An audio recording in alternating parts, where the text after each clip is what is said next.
Bonjour, je m'appelle Claire, j'ai 31 ans et je suis atteinte d'endométriose depuis près de 8 ans maintenant. Dans ce podcast de présentation, je vais vous partager mon histoire, mais aussi ce à quoi vous pourrez vous attendre en écoutant le podcast EndoAid. Le podcast pour s'informer et mieux vivre avec l'endométriose.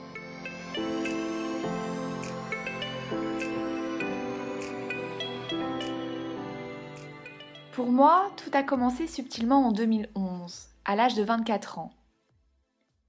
Et puis, c'est devenu de plus en plus intense et présent dans ma vie. J'avais d'abord l'impression d'avoir des couteaux qui me transperçaient le ventre pendant les règles, et je restais parfois des journées entières clouée au lit à cause de la douleur.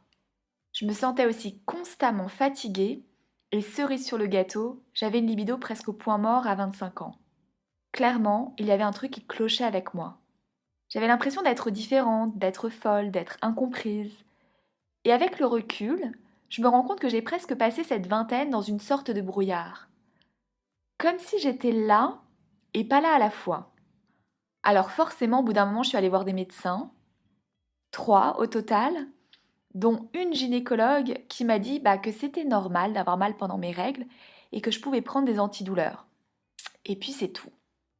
Mais un jour, j'étais au travail, j'en pouvais plus, et j'ai cherché sur internet tout bêtement douleur anormale pendant les règles.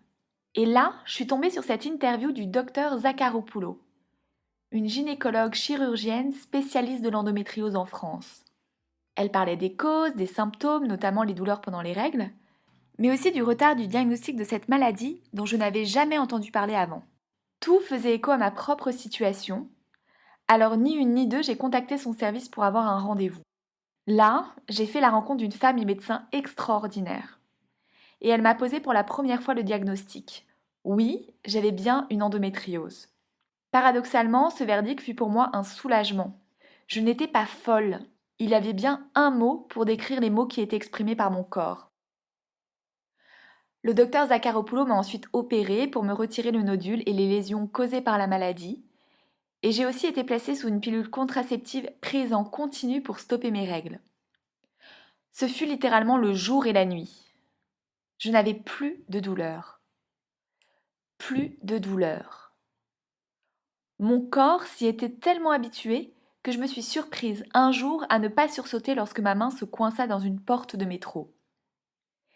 J'ai réalisé que j'avais inconsciemment appris à dissocier mon corps de la douleur. Et puis, j'ai repris ensuite une vie presque normale et en 2017, j'ai concrétisé l'un de mes rêves, m'installer à Montréal avec mon conjoint.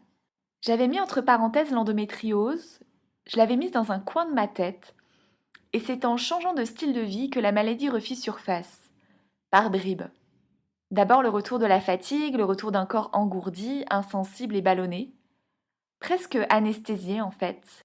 Et en plus de ces sensations physiques, j'étais prise dans un tourbillon d'émotions diverses, parfois contradictoires. D'abord la peur, d'arrêter la pilule et d'envisager d'avoir un enfant.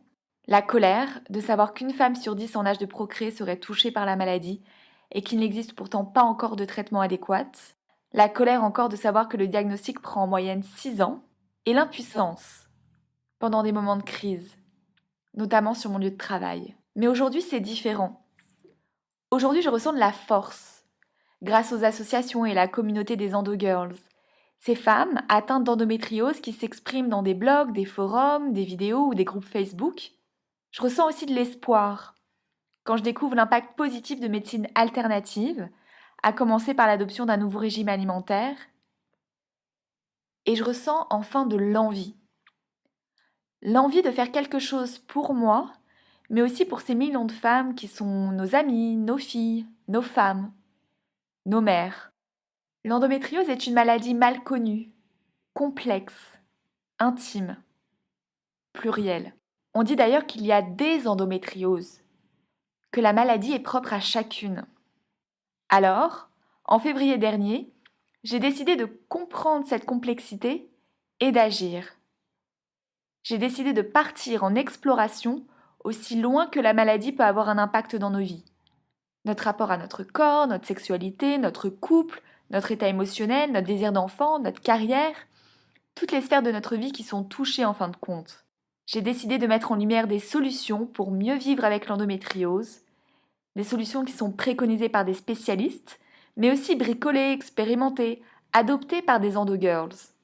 J'ai décidé de mettre en miroir la maladie et notre société, le tabou des règles, le consentement à la douleur, le couple et d'autres sujets encore.